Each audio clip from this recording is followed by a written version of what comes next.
Rules around managing COVID-19 in the workplace have been updated by South Africa's Department of Employment and Labour.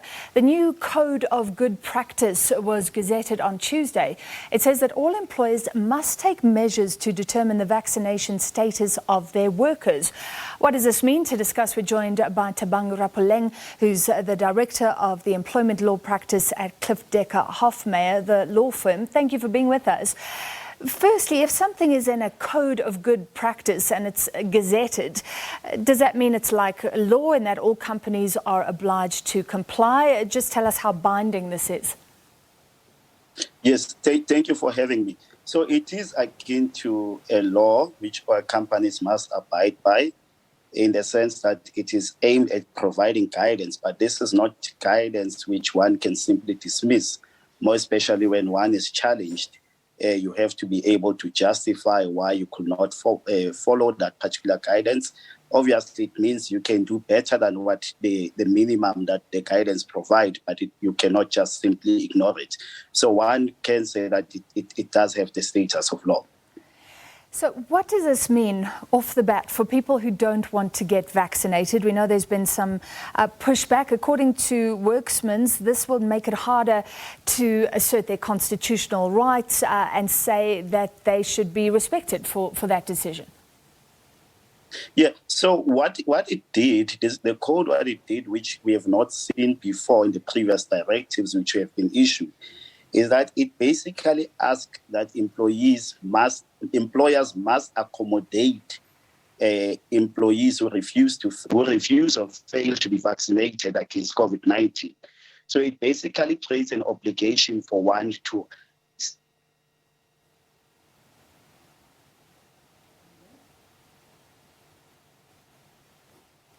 Mr. Rapuleng, we lost you there. It does give employees some room to be able to advance their reasons as to why they do not want to be vaccinated, and obviously propose what they believe can be solutions to accommodate them within the workplace.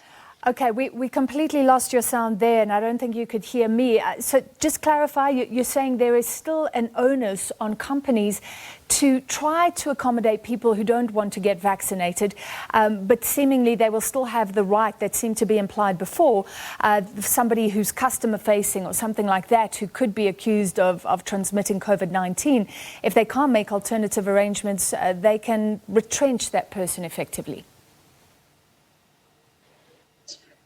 I must apologize. My line is quite bad, but I think I heard the last part of what you said. Yes, indeed, if alternative means to accommodate the employees cannot be reached, there's basically two options that are available to the employer. It's either to follow an incapacity route where you dismiss the employee on the basis of incapacity, or the other alternative will be to follow retrenchments on the basis of operational requirements. It will depend on the facts of that particular case.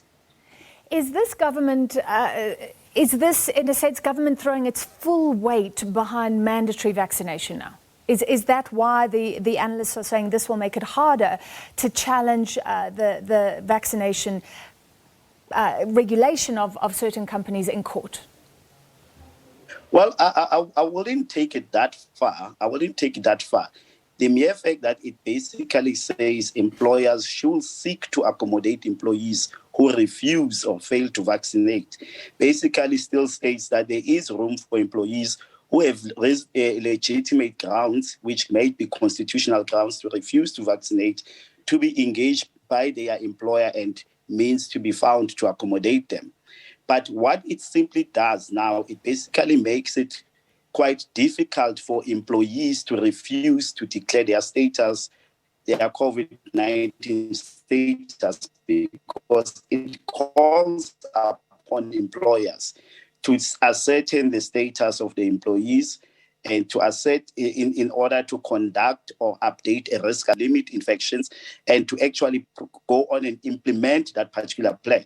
So it's more, I will say it more gives employers powers to be able to say, I need to be informed, I need to know whether you are COVID positive or negative, and on a continual basis. One cannot say no, but I don't feel comfortable disclosing for whatever reasons. It basically says employers must get that information in order to conduct or update a risk assessment. Yeah. Are there any limits that assert some sort of right to privacy? I mean, could the employer stick the names of people who aren't getting vaccinated on the wall? Or is there some discretion required? Well, there will have to be some discretion to it. And obviously, one has to do what is reasonable within the boundaries of the law. You cannot simply use a method to punish those employees who do not want to be vaccinated. One, the most obvious question will be, why do their names have to be on the wall? And if measures can be taken in place, for example, one can exercise the right of admission and you say, if you are not vaccinated, and there is a risk, and we've done the risk assessment, and we have the view that allowing you into our premises will pose a risk, then one can engage and say, well, I'm exercising the right of admission. I'm not going to allow you into the premises. But one should not just take actions which are meant to embarrass or punish those who refuse to vaccinate. So it still needs to be reasonable. That makes perfect sense. Thank you very much for that. That was Thabang Rapuleng, Director of Employment Law Practice at Cliffe, Dekker, Hofmeyr.